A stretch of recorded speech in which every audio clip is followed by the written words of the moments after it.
zone out.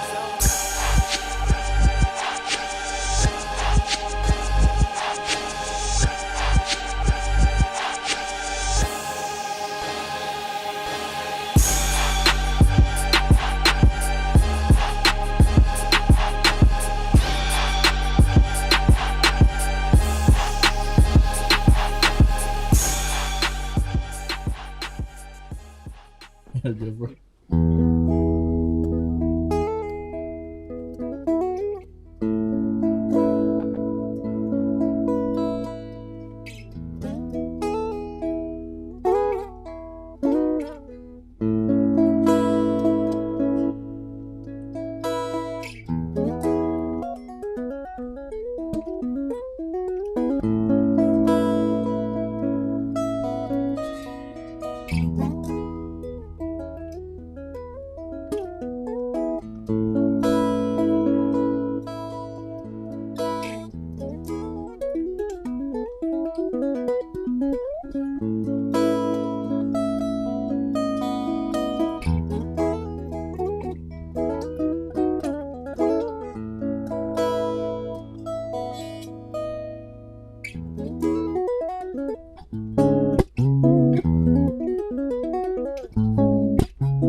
Yeah. Late night chaos. Savage. A real rock star in the building. I got Kal the Thot Slayer. What up? What up? What's good with you, brother, man? I'm good, living, making the most out of every day, you know. How you doing? How you doing? Blessed, man. Blessed to be here. Appreciate you rolling through today. Thanks for having me. You know, this is a dope opportunity. I seen a lot of the other interviews. I seen them with like De La Preme and shit. Oh, hell Fuck yeah. with him. We've done songs with him and stuff. So Dope. Hell yeah. I'm glad to be here. Hell yeah, man. I'll start off by just saying, man, how's the last year been for you? I know it's been a little shut down around here. Probably not as many performances that you used to.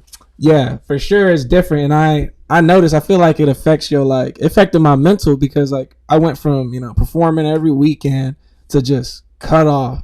And I feel like, you know, performing every weekend, you know, I meet people, I'm doing what I love, and it's creating, you know, whatever that chemical that makes you feel happy, you know, what is it? I forget what it's called, but the endorphins. Endorphins, yeah, there you go. And like I feel like not having that every weekend, I got a less supply of endorphins and happy energy. So I feel like a lot of people have felt the effect of that, and like I felt like not in a good mood this whole year, you know. It was like in a rut, and I felt like I was in a rut because I couldn't go anywhere and do anything I would normally do or do different stuff. So I felt like I was in a rut for a lot of the year, and like I tried to break the monotony of like, okay, we can't play shows right now, but so what can we do? So we focused a lot on the business side of stuff. So like getting our LLC legit, getting our EIN tax number, all the boring part of music that no one teaches us how to do, and for sure, getting our website and stuff. So this year, you know, I noticed some people either they took this year rolling or they just kind of let it, you know, affect them. So we tried to just keep it moving. You know, we weren't just gonna like, oh, we can't do anything. There's nothing to do. You know, I feel like a lot of people just took it and adapted with it. Like, okay, let's do this. What can we do? Let's do this. To do virtual stuff and all that. So. Yeah, for sure. I remember in the beginning of the year, or like when it hit, we had a lot of young homies in, DJs, entrepreneurs, and they were all asking like me and Dario, like, yo, what do we do? Like, don't stop. Like, don't sit there with your thumb in your ass. Don't sit stagnant. Like for DJs specifically, like, yo, work on your craft. Like, sit there and scratch all day in your bedroom, get your music right, and even reach out to GMs and managers and just talk to people and network, because when the world does open back up, the car, like, everything's going to be different. Whoever was at the top probably gonna be at the bottom if they wasn't working. Whoever at the bottom could be at the top now because he was working. So I'm definitely glad to hear that y'all are behind the scenes, like just working on the business stuff. And then I noticed that you were putting out hella content, lots of videos, just shredding. Yeah, you know, it's like, dang, I'm in my room now more, so I'm like, I got more ideas. More ideas came to me, and like I'll even do little stupid skits and stuff where it'll just be like, you know, like select your character thing, where Like I'll the like Tony Hawk Pro Skater. yeah, like stuff like that. And I know there's a lot of people like that and stuff, so I try to mix it up and do different things, like because I got a green screen in my house, so you know I'm gonna take full advantage of that and just do whatever dumb stuff I can think of. So. That's sick. Do you do like your own video editing and stuff? A lot of my stuff, yeah, like all my videos I edit them. Sometimes we have like a videographer, her name's Ira, she's like Ukrainian, and like she'll film a lot of our stuff as a band. And sometimes I'll have her, since she's not doing as much stuff, I'll have her come over and film some of my videos as well. But usually I'll end up being the one editing them, because like, you know, as like a musician or a creative in the industry, like it sucks having to rely on people, and I feel like everyone's been at that point where they've had to rely on somebody for something, and then they didn't come through. Like you say, you need someone to shoot a video for you, and maybe they didn't show up or something, or you needed an engineer to record something, and they like didn't give you something back, or they just, you know, people do weird stuff to you. So like I've tried to get to the point where I don't need to rely on anybody for nothing. So like I figured out, you know, how to record my own guitar, how to do the bare minimum of production, just so that there's more elements in the song, how to edit it basic as I can, like on iMovie, how to film it. I'll just give my friend a camera and be like, yo, just point it like this, and I'll edit it later. And like, so a lot of like my own solo stuff and music videos, I've edited on my own just because I didn't want to have to rely on somebody. Hell yeah. No, for sure. I hear that. Like being self-sufficient or being able to rock solo is important. Like my main bread and butter is from designing, but I didn't start designing until, because I was a DJ, I needed my own flyers. So I was like, let me learn how to make flyers, and now I make everybody in the city. It's funny how that works. Yeah, for sure. I seen you had the one video out, the how to build a ukulele. The effects on that were dope. You like threw the box and then it was like out, like you was doing that stuff. Yeah. Also, yeah. Well, a lot of that was Ira's idea. Dope. She was like, I have an idea for these transitions. So when you put something down, I'm gonna put the camera down. If you pick it up, I'm gonna pick the camera up.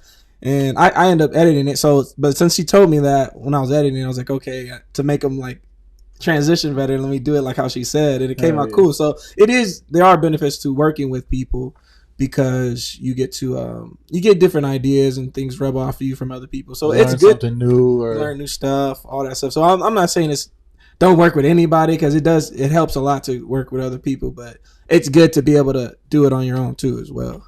Hell yeah. And other than just videos of you shredding, I seen like some fight videos. You be training, sparring. Yeah, I got into boxing the last few years. Don't ask me what got me into it. I don't know why I got into boxing, but just like, trying to be an all around badass. I just want to I just like learning new stuff. It's weird. Like I'll get attached to something, and I'm like, oh, I like that, and I'll get into it. And like, so like a couple of years I've been boxing. Like I started off like I was like, well, first, like, you know, my dad had me in like almost every sport growing up, you know, like I feel like, because he wanted me to like he tried out for the Suns and stuff, and like I feel like he wanted to live, you know, parents want to live through their kids, be a pro athlete or something. Yeah, so he had me doing sports all my life, but he never put me in a combat sport. So like me getting like, I don't know, getting older, I was just like, man, I don't really know how to fight. I don't know how to throw a punch properly. Like I never really got in a fight, you know. I got in a fight maybe once in high school, but like, you know, people didn't want to fight me because I never was like, you know, pressing people like that. I was just like, just chilling. Yeah, I was always just happy chilling. So I was like, what would be the easiest sport to get into? And I was like, karate looked like it's too much stuff, too much work. And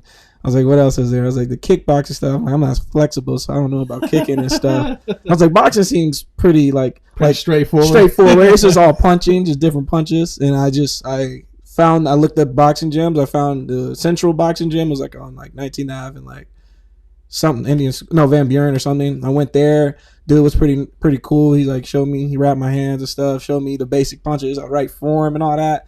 And then I learned a lot from just the other boxers. I never got one-on-one training. I just like showed up to the gym, and other pro boxers or whoever were there would be like, oh, no, do it like this. You know, I was just learning from being in the gym. That's dope. So doing it for a couple of years now, and then I did a few sparring sessions, and sparring is crazy, man. It's like, that's like your like when you're sparring, it's like you feel like your body thinks it's fighting for its life because like it doesn't know you're practicing, and it's just like getting hit in the body is the worst feeling ever. but yeah, I just like learning all kinds of stuff. So I learned boxing. I learned chess this year. I started learning chess. That stuff is crazy because it's like you know, you've heard the sayings of chess. You got to think 2 steps ahead, 3 steps ahead. You literally do. And yeah. I feel like it works out your brain mentally, and I feel like it's good for us to like exercise your mental. Yeah, exercise the mental, physical, all that stuff, musical. So yeah, I like doing all that. I like learning random stuff. That's dope. Nah, chess is dope. I never really got into it because I was just always like, damn, I got to remember too much stuff. Like, yeah, it's a lot of stuff, a lot of moves. yeah. That's dope though, man. It sounds like you're staying on point, just ready for whatever comes at you in this life. You know what I'm saying? Yeah, anything. What else I be getting? I randomly wanted to learn how to use this. And look, now I know how to use one of these. I'm about to get stabbed on my own show. No, you good. And all I did, I was like, I don't know, it's random. I'll be like, probably saw it in a movie or something. I was like, that's cool. I want to learn how to use one of those. I look it up. Butterfly knife. Okay, they're legal in Arizona. Yeah, they're legal. Go buy one and then, okay, how do I use it? You looked it up on YouTube. You don't know how much stuff I've learned on YouTube. A lot. Everything. If I don't know how to do something, if I don't know how to do something right on my phone or computer, I look that up. Like, how do I interchange this? Blah, blah, blah. Yeah, I learned a lot about DJing on YouTube. I learned pretty much everything about design on YouTube. Exactly, bro. YouTube. We're in the age, bro. We're in a beautiful age where we have all the knowledge to our fingertips. Like half the stuff I've learned is just like I searched it up. Like before, like I used to think like, damn, before like you'd have to go to the library and like if I wanted to learn about chess, I would have to go to the library and figure that shit out. I just Googled it, all the moves, how to use all the pieces and shit. For sure. And stuff. I don't know if I can cuss. Oh, yeah. You cuss as much as you want. Fuck shit ass, bitch. Yeah, bitch. Y'all got a shout out from Eric Mozzarella? What up, Joe? What up? Shout out. Hey. Thanks for tuning in. That's dope, man. Yeah, I'm the same way. Like I just always trying to find time to learn something new. I've been getting into fitness and eating right and trying to do some training myself. Got a heavy bag back there. I saw that. Yeah. Cool. Yeah, that's dope, man. I respect the hell out of that for sure. So I think I met you probably like at First Fridays or just in the scene somewhere, maybe through K Short. I don't know. It could have been anybody. Yeah, RTU or any of that stuff. Yeah, hell yeah. So y'all be out there rocking, man. Yeah, we be First trying Fridays is like y'all shit. Like there's a lot of people out in First Friday doing their thing. I'm not trying to discredit anybody. Right. But y'all fuck it up. Man, we just be going off the crowd, man. Like we just be start playing and then everyone in the audience just start getting hype and start pushing. We could be playing jazz music and they just start getting rough and mosh pitting. I'm like, oh shit. So sometimes we'll be walking by, my girl's like, hey, I'm not gonna go. Like, come on, should we get scared? Like she's gonna get knocked over or something? Like, you good? I'm right here. Funny story. Our bass player, his mom came to one of our First Fridays and she was a little too close to the mosh pit and she got knocked out. Oh no! His mom got knocked out, but she got back up. She's like, I'm okay, but she got knocked out. Like it was like, dang. Like, I don't think she never came back to a First Friday show. But yeah, it gets wild. But that's wild. And for those who don't know, that's the Color 8 band. Mm-hmm. Color 8. Shout out. What does that mean? What does that stand for? I've always wanted to ask one of you guys. Where'd that come from? Well, when I was starting a band, so like when I started playing guitar, you know, I started with like rock because that was the most foreign sound to me. Like, you know, I grew up listening to hip hop and oldies and all this stuff my parents showed me. And like, so when I got into rock, it was like, whoa, I don't know none of these bands, I don't know any of this music. And it was appealing to me because I never heard anything like it. And it got me into wanting to play the guitar. So when I started playing, I learned rock and music. And then it was like in the beginning of high school. So when I started going to high school, my dad wanted me to know how to read music. So I had to take a classical guitar class at school to learn how to read it, and then I gained an appreciation for classical music. Oh, this is rad! Like they're shredding on classical. Like you got to shred to play classical. So people be sleeping. Yeah, they be sleeping on the classical. They be going hard. And then when I got into college, I took jazz, and jazz that opened me up to jazz and more R&B style playing. And the thing is with guitar, every genre requires different set of skills and techniques. Like you can't, like a metal guitar player, there's literally different techniques you would do on the guitar than you would if you were just like a jazz player. There's certain things you would only use on them. So like I learned all those, you know, over the years, you know, like you know, like I don't know, it's just like I learned all those skills in all those different genres. And then after college, I was like, man, I want to start a band. I want to start a band. I was like, and then when you think that, you're like, okay, what kind of band do I want to start? You're like, I was like, well, I don't want to just be a rock band because I want to play jazz stuff. I don't want to just be a jazz band because I want to play rock music and other stuff. So I was like, I'm gonna just start a band where we can play everything. And I just kind of got all my friends that or people I had met through like what do you call it, like open mics and stuff like that. And we got together, and the first time we practiced, we made like 3 songs that day. And I was never had chemistry like that before, because in high school I was in a metal band, and that was cool. But like sometimes you get tired of playing the same stuff. So like once we started coming up with the name, I was like, all right, I want the name to represent. I don't want it to represent. I want it to just represent us being just an open form genreless band. And because like when you think about it, when you hear names and artists, you can kind of guess what their genre is by hearing their name. If you hear mega this, metal that, death baby something, okay, that's probably a metal band. If you hear little this, big this, typically you're like a rapper or something. So like I didn't want people to guess what we were off the name. So I was just trying to think of just a bunch of random stuff. And I started thinking like sounds and like how some people assimilate colors with certain sounds, or some people even simulate colors or numbers with certain things. Like if you hear a certain thing, sometimes you're like, man, that makes me think of like a cool, like maybe like, or maybe a place, like maybe it makes you think of the ocean, or like blue colors or light colors, or you hear this and you think of dark colors. So I just kind of started, I was like, maybe the color something, color 10, color 9. And I started looking up the meanings of different numbers, and I landed on number 8, and 8 represents baptism, brand new, something, regenerate, something new. And I like that. And it also, I noticed, I was like, oh, like one of my band members pointed out to me, like the 8 is also a infinity sign, which means we're always, so I was like, I like that too, because that can go a part of us growing and changing. So like I end up coming up with the idea that color just represents the different things there are in the world to try and do, and the 8 represents the infinite amount of possibilities and things, and us always changing and growing. So I guess that ties into how I am as a person, because I already told you, like I like learning new things and growing and stuff. So that's how I wanted to be musically, because I feel like a lot of musicians just like they find what they're good at, like, okay, I'm good at making this specific niche sound, and they just kind of keep doing it and they don't grow, and each album just kind of sounds the same. Yeah. And I feel like I wanted to break away from that and just be able to like have each album sound different, because there's other artists like I don't know, like maybe like Kid Cudi, like he'll have like a real hip hop sound album, and then as the years go by, he has like rock albums and stuff, alternative rock albums. So like I like that you're not tied to one genre, because like a lot of people get shit on for when they want to change shit up. Like they'll be like this, they'll be a hard rapper, and then they put out another album that's more conscious, and then people are like, oh, I like your old shit. Like people always do that, and it's like, they always try to stick you in a box and then want you to stay there forever. So I'm a fucking artist. I'm gonna do different shit. Yeah, I'm gonna grow. I'm gonna change and shit. So like, if we start off just being everything, people can't get mad at us for changes. So that's kind of the long that's dope. Explanation of that's super dope. The name of the band, but it's just supposed to be like a continuous thing, represent us as persons, and we try to inspire people. Like at the shows, like we tell them like, try something new, just do new things, because like I feel like that's what life's about. Like life's about doing new things and getting out of your comfort zones. Because like I remember I always took this saying where it's like a lobster stays the same size until it grows, and once it grows, it has to grow out of its shell. It has to grow. Lobsters grow new shells, bigger shells. But if they never grew, if they never walked around and like were moving to different places, they wouldn't grow. So they would stay in that first shell. And was like, you gotta treat your life like that. Like you want to get out of that shell and grow and get bigger. And I don't know. That's how we try to see it. Oh yeah, that's dope for sure. Yeah, man, y'all be killing it. I know you guys do like obviously the First Friday stuff, and then I'm sure you guys were just booked everywhere, right? Like on the weekends or what? Yeah, like every week. And it was, the thing is, like every show we did, we always either got offered another show at that show. So we'd be at the show, they'd be like, oh, you guys are great, you guys should play that, you should come play at my venue this weekend. Or we'll get an email like, oh, we saw you at the last show, it was real dope, you should come play.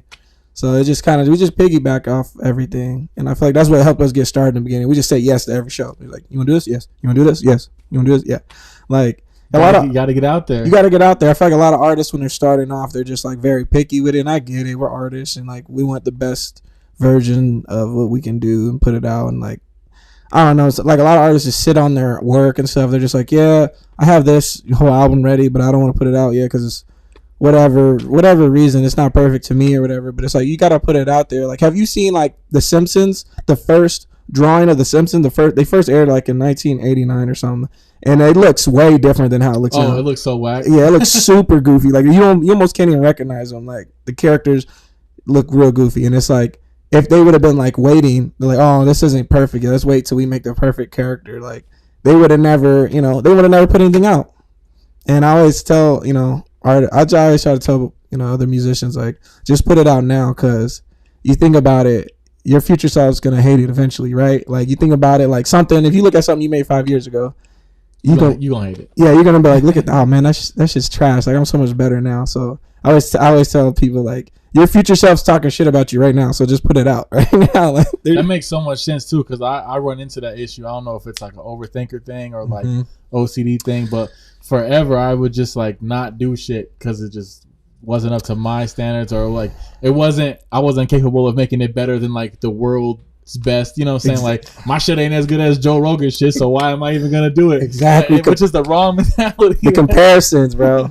It's killer. Everyone always wants to compare themselves to others, and when you do that, it's always gonna be someone better out there, someone better than you or whatever. But it's not about that. It's about what you can create at that time. And like the way I see it is like that was the best I could make at that time with my skills and sets of knowledge that I had at that time. And I think that's pretty good for what I got, the knowledge. Because some people are like, oh, this could be better, but I don't have whatever. I don't have the knowledge, or I don't have the skill to make it better.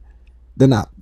If this is the best I can make it right now, I'm gonna put it out now. Yeah, go hard. Fucking press the gas. Yeah. That's what I've been doing with the content. Like this wall, when I first moved into the big room here, this was empty. But I did like 10 shows with nothing on this. So now when you scroll down, you can see it just looks empty as fuck. And then I got like I don't remember who told me. I think it was K Short told me. She's like, nah, just put out everything, because people will scroll back and then they'll see the growth. Exactly. Which is almost important for your fans, like, or maybe inspiring or whatever, but like you scroll back and it's like, oh, he did really start in his grandma's basement. Like, you know what I'm saying? Yeah, I think that is really cool, because you're like, oh, is this the episode where he didn't have the samurai sword yet in this episode? So it's like, this must be this far back. So that is cool. That is cool to see the growth and see how things change. I think that's dope. Like you could have waited until like the wall was full. You're like, I'm not gonna start shows yet until the wall was full.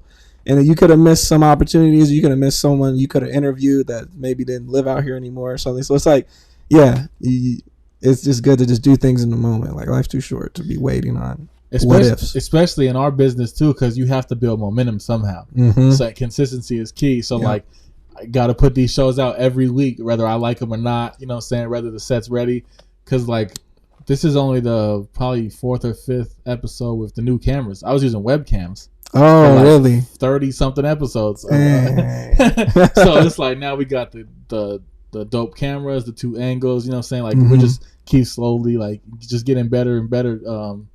We like last week was our first week doing Facebook Live too, so it's like every week I'm like, what can we do? But today I hope it doesn't fuck up, because I switched it from 30 frames to 60 frames per second. So I'm like, every week it's like, all right, let me know when they fucks up over there.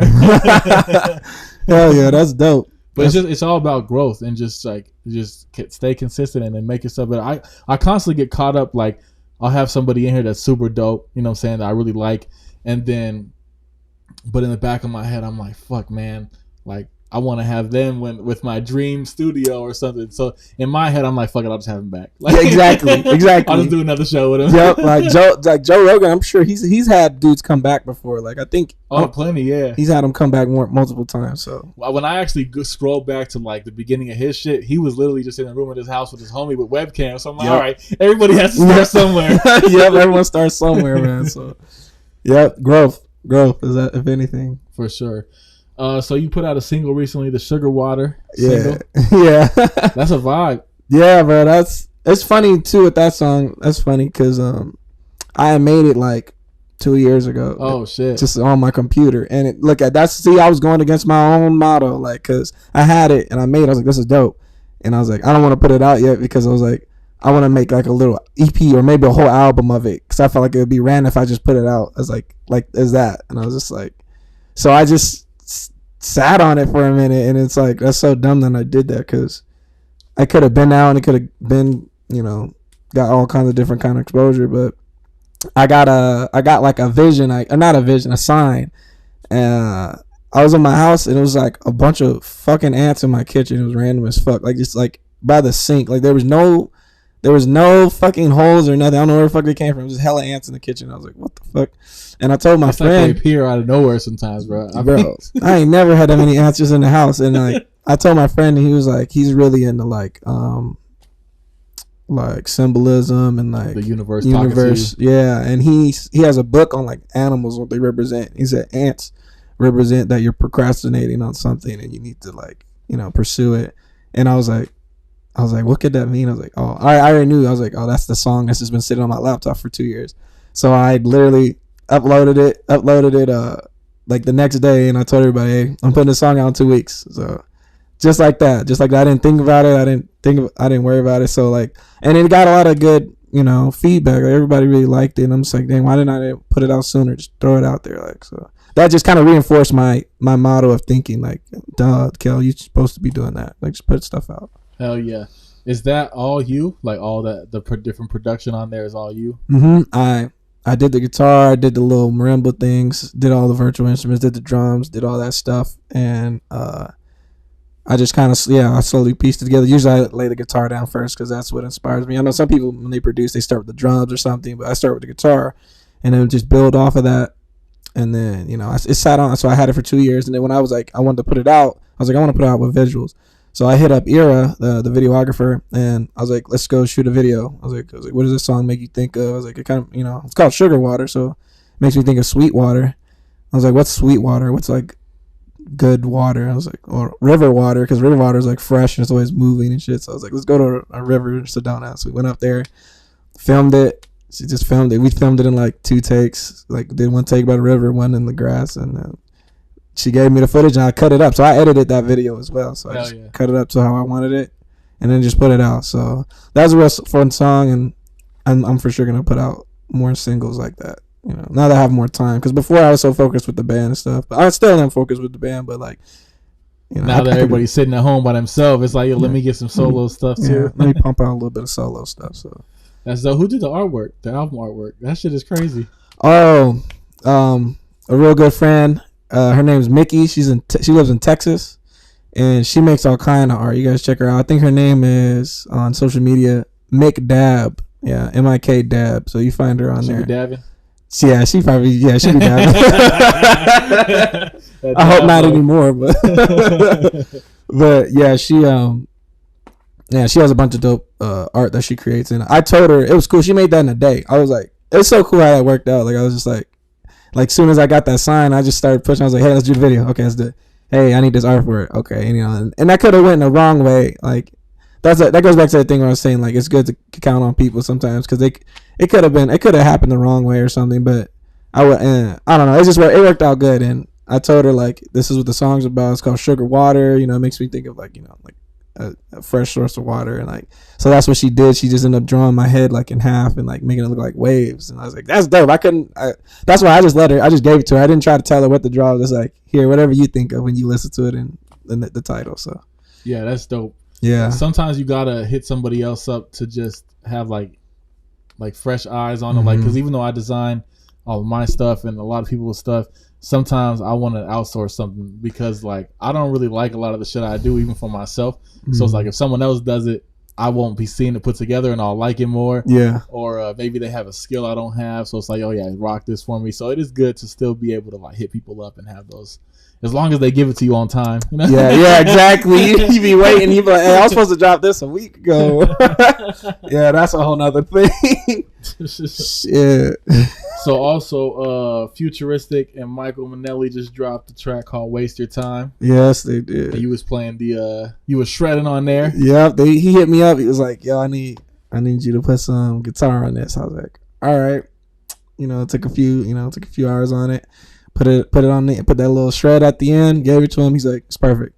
He's like, Come be in the video. I was like, bro, the video, right, cool. you was having the fucking time of your life in the video, bro. I had my hair in cornrows and I had just got it out, so my afro was huge as heck.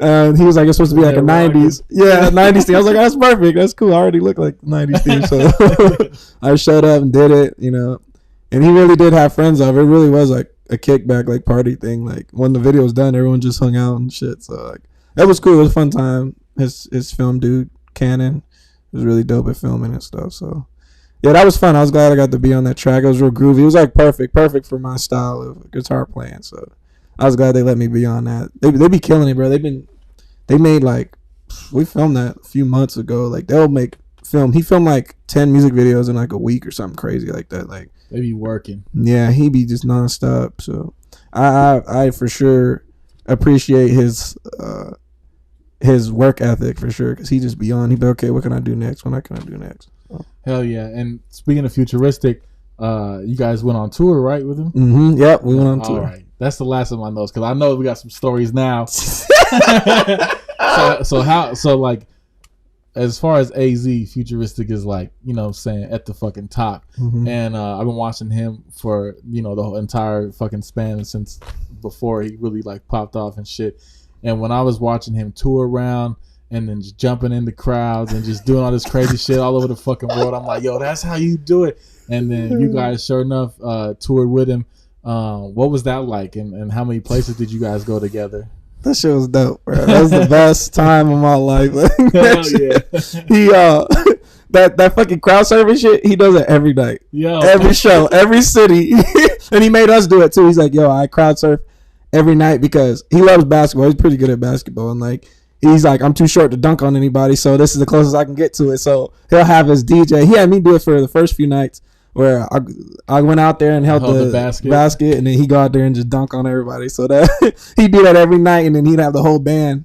After I said, we'd jump out there, and it was funny because like Ashton in my band, he's just super tall, awkward ass dude in a suit, and watching him jump out there was just so goofy. Seeing everyone try to like pick him up because nigga's 6 foot tall and shit. So like he would fall. It always looked funny when he would jump out there, but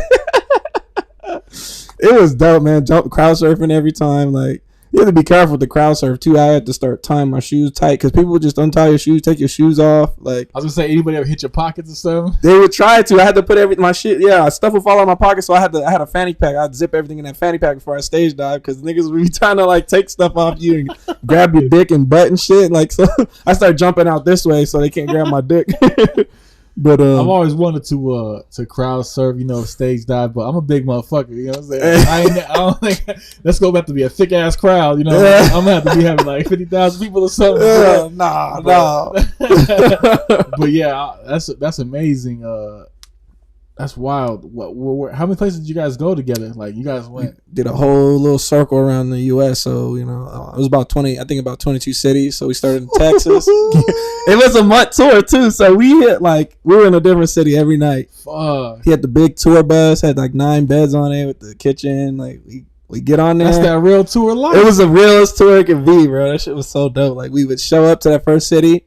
All right, sound check. We get in there, put all our shit in there, sound check. All right, it's good. Do whatever the fuck, explore the city for the rest of the day, and then come back for when it's showtime. Come back at 8 or 9. Come back, perform, have fun, get all sweaty, go change, and then typically he would get sponsors or paid to go to clubs. So make appearances. Mm-hmm. Yeah. So he would go to a fucking club every night. So we would have to go to club with him every night. He'd be in the VIP section. Sometimes after a few nights, I was like, I just want to go home. I'm kind of tired. I was like, I just want to go back to the tour bus. But it was cool, to be able to do that every night. And then we would get back, and there was a whole schedule. Like we had it on our phones. We could see the whole tour schedule. Like, all right, you got to be back at the bus by 1 a.m. or you're getting left, and you have to fucking fly back or Uber back to the next city or whatever. You had to figure out your way to the next city. If you missed it, the bus driver was a separate dude. He would just fucking park to that place and then go to a hotel and not come back until it was time to drive the bus again. Yeah. So it was just kind of if you missed it, you had to. I think it happened once. I think the DJ missed it once and he had to fucking break. Yeah, code break. I swear, I think it happened to him, or it almost happened to him. He had to fucking fly to the next city, but. It was cool. It was cool to be in a new city every night and experience that shit. All the funny shit happened. One thing was it had a bathroom, but you couldn't shit on it. It was like a $500 fine if we shit on the tour bus. Oh, so it wasn't just your guys' like bro code, like, yeah, bro, don't shit on the bus. But No, it was an actual rule. It was like, yo, don't shit on this fucking bus. Yeah, you can piss, but you can't shit. And there was one point where we fucking ate somewhere. Oh, so Ashton, the tall ass saxophone player in our band, does not eat meat. And we went to Philly, and of course, what are we gonna get? We're gonna get Philly cheesesteaks. And he decides, oh well, let me get some too. Life's too short. And when he got on stage, bro, he ripped. He would come out later in the set, like we'd start playing, and he'd come out from the backstage, and this nigga walked past and just fucking left a big stream of fucking doodoo butter fart dust. Dusted Yeah, bro, that shit was so stinky. Even Futuristic smelled it. He stopped. He damn near like he did dressed it in the show. He's like, bro, you fart, bro, this is stink. And I remember when we got back to the tour bus, he had the shit and everything was closed, and he didn't know where to shit. And he was like, I'm about to just pay the fine. I'm just going to pay the fine and shit in the bus. I was like, bro, don't do that. You can find a spot, bro. He was just like, nah. So he ended up just fucking finding an alley and shitting right there in the fucking alley. Like, that's crazy. Shit, had his coat. This nigga always wears a suit, so he threw a coat up on the wall and just shit. I can see this. And when I was in Chicago, I shit in an alley too. But I shit in an alley because I wanted to. I wanted to see it steaming up because I heard if you shit in the cold, it'll come out all like a fucking meteoroid and steaming and shit. So I did it just to experience it. That's fucking hilarious. Yeah, bro. It's crazy, bro. Then that strip club shit I told you, that was on tour. Oh, yeah. So let me hear a little bit about this strip club adventure. So, yeah, when we get to Atlanta, right? In Atlanta, they known for the strip clubs. And we're thinking, like, we can go to the best one out there. Yeah, like a Magic City or something. Yeah. But Futuristic is like, bro, if you go to those ones, like, they're going to treat you like trash because they're used to like the fucking big time dudes being Migos and fucking just in there shooting videos throwing stacks. He's like, what you do is you go to the little you go to the little rinky dink strip club, throw $50 and they treat you like you fucking Will Smith or anybody. So Will Smith in the strip club. So he takes us to this fucking, it looks like a fucking like a project, like apartment thing. Like it's like fucking like, it looks like a rundown apartment, and at the bottom it's like a basement, and we go in there and it's fucking midgets in there. It's like a misfit like strip club. There's midgets, super old ladies in lingerie stripping and shit, the saggy boobies shaking it around. Like it was this one lady with huge ass titties, like huge, like she was handles on them. Yeah, like she grabbed the top of them like they were a fucking bag of like watermelons in a grocery bag. She was just like they were heavy. I was like, damn, like I didn't even see the nipples on them. Like I don't know if she had nipples or not, but funny story, Jeremy, he's our bass player, the white boy bass player in our band, and he had never really been to a strip club. So Futuristic pays her to go fucking give him a lap. There's a chick with the fucking 2-gallon ton, 5-gallon ton titties. She grabs him. Grabs her titties and just fucking consumes his head. His head's gone. I don't even see his head. It's just like he's in there drowning. Head comes out. She knew she had to give him a breath. Yeah, she didn't let him breathe. She didn't kill him. Put him back in there, and his hair was all, he's white, so his hair was all fucked up. That shit was crazy. That shit was funny. And they had karaoke in there. We ended up doing karaoke. That shit was the dopest strip club. Karaoke in the strip club? Yep, they had karaoke in the strip club. Like they're trying to combine themes. They're like, we need business, so we're gonna do strippers. We're gonna do a circus. Yeah, we're gonna do karaoke. Bro, this shit was crazy. I love it. I was trying to film, but the security would make sure you don't film it all. You couldn't film it all in there. I was like, I was trying to get a video of that shit. It just lives in my brain rent free. That's hilarious. I mean, at least they have security. Yeah, yeah.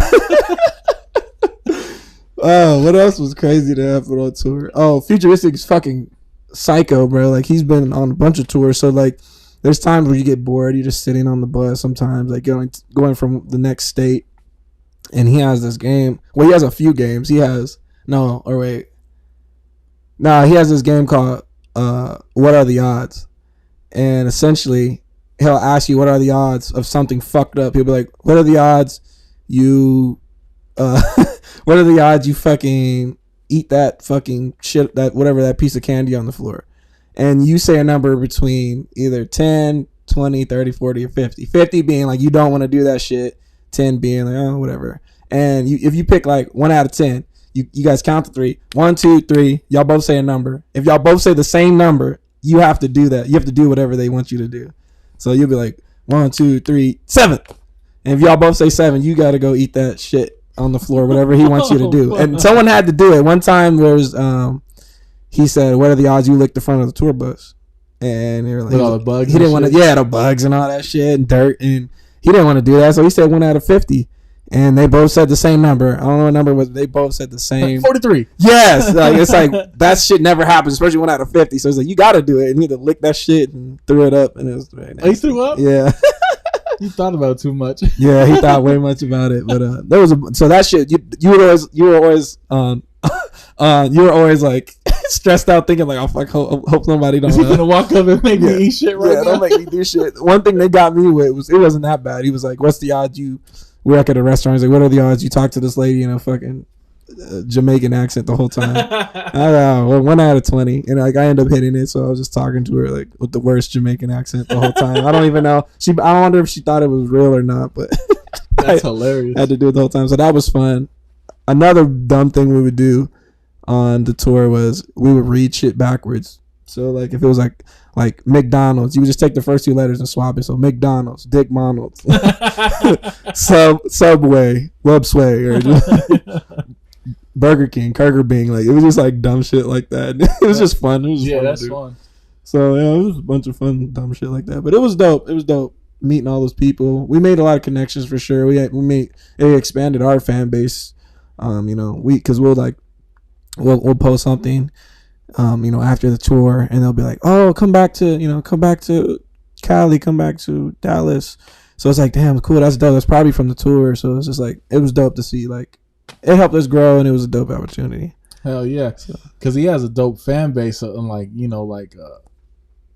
it's not just like a bunch of gangsters standing in the back of the room. You know what I'm saying? It's like a mix of everybody, and they're actually hype, actually participating and shit. So I'm sure that energy was probably crazy. Yeah, probably all fucking sold out shows and shit. Yeah, a lot of them. I think the biggest show was probably, we were in Portland, and we ended up landing in Portland on St. Patrick's Day. So white people, they love St. Patrick's Day. So it was packed that day. That was cool. We all wore green and shit. Like I think his tour manager bought us all like these random ass St. Patty's things. I had these fucking like leg warmers, these big ass white leg warmers with green St. Patty's on them.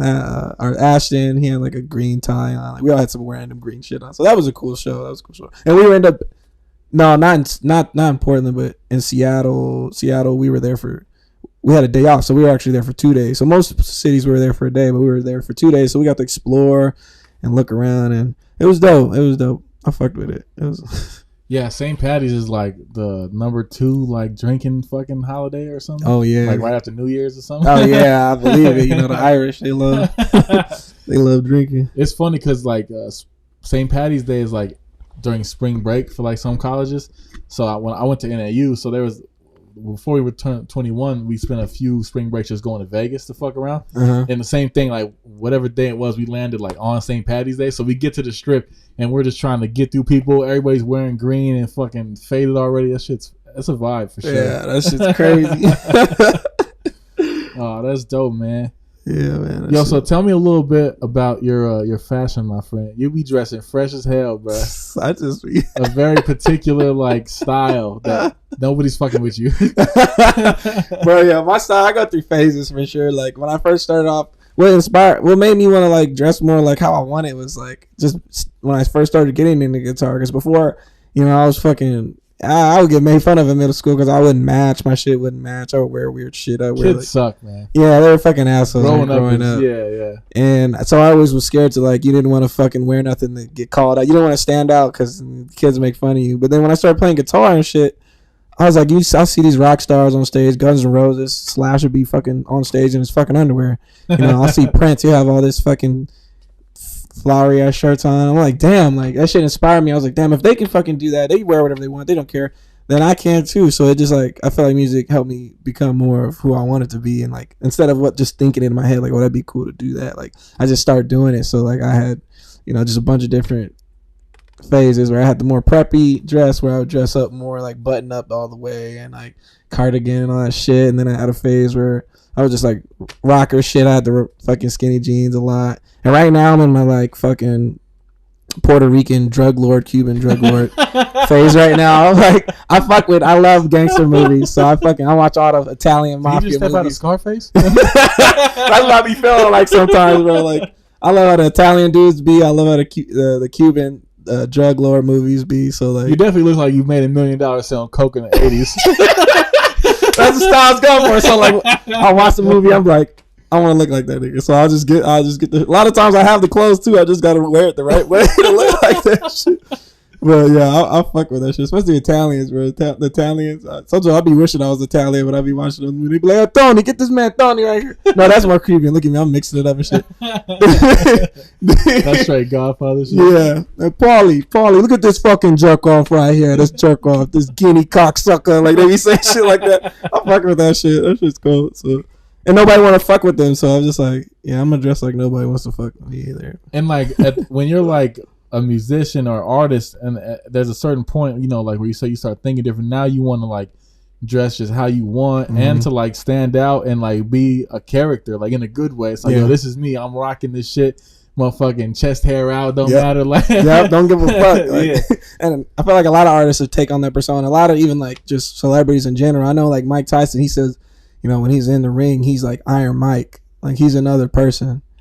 And when he's not in the ring, he's Mike Tyson. You know, like he takes on a whole nother persona. I know I've heard a lot of people tell me that, like, you know, when they're on stage, you know, they have their stage name. Like that's who I am.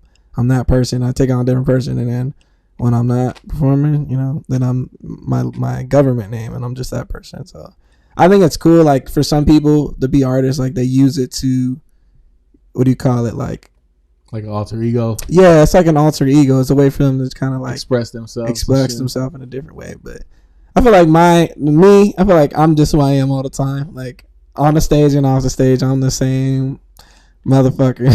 I mean, you definitely look like a thought slayer. Exactly. Got it right here. That's the thought slayer right here. Oh shit. Hell yeah, man. Well, shit, I appreciate you coming through today. Anything else you want to tell the people? I can't wait to see you out again on First Fridays and do your thing. Yeah, I can't wait. All I can say is get out there, grow, try new stuff. A-Town, stay brown, peace to the Middle East. Hey. Wham bam, thank you, ma'am. Easy peasy, jumping easy. You want to leave us with a little shred? A little diddly. Hey. I'm going to pick it. You want to leave us with a hymn? Here's a classic Negro spiritual right here. You know, with some R&B shit.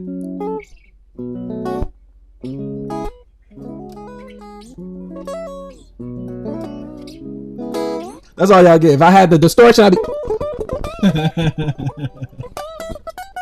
It sounds cooler with distortion, but yeah. Oh, no, here you go.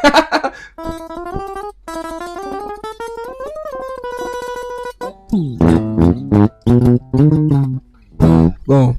Hey.